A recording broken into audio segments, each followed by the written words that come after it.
Hey, what's up, high levelers? In this video, you will learn how to take payments inside your forms in GoHighLevel. So let's dive in and see how you can do that. All right, so we're going to head over to sites and then under forms and builder. This is where you see all your existing forms. You can, of course, choose to create a new one from a template or from scratch. I already have a form where I want to integrate the payment. So let's go ahead and choose that one right here. Once my form has opened up, I'm going to scroll down a little bit where I want to add the payment thing. So what we'll do is click on this plus icon right here, scroll a bit down, and then you see this payment element right here.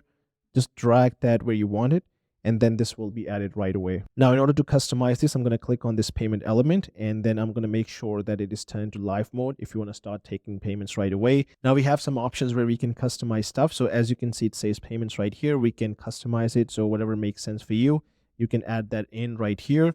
Then you can also add a short label right here, which basically shows up like this. And then we have the payment fields. Now, if you want to take a specific amount of payment, you will have to turn this on and then enter the amounts here. You can choose to keep one, and then you will see this other amount thing here. You can easily disable that. So let's say you only want to take like $5. I mean, it's very less for a photographer, but let's say we add like $500 right here. I'm going to turn that off. So now they can only pay $500. That will be the default option. So they will choose that, enter their details, and we'll get $500. Now, if you turn this off, what happens is it allows the customers to add in any kind of amount. Now, this could be a perfect use case for donations or similar use cases. But of course, in this case, we have to turn this on and take a specific amount. Then if we scroll down, this placeholder thing is if you have this turned off, and you can say enter any amount or something like that. But if you have this turned on, we do not need this placeholder. And at the end, we have this footer info. If you want to add this here, that's perfect. If not, you can also hide it.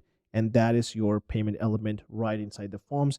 And you are fully equipped to take payments right away. This can really help you accelerate the process and get those payments within a very few steps instead of having to go through the conventional method, which is where you submit a form, then you take them to one step or two-step order form. So it basically increases the friction. In some use cases that might work. But in this case, if you want to take payments right away, this can be a really helpful feature for you. And once you start taking payments, these will show up as usual under transactions under your payments tab. All right, so that was all about it. I hope this video provided some value. If you have any questions, please feel free to put them in the comments below and we'll get back to you.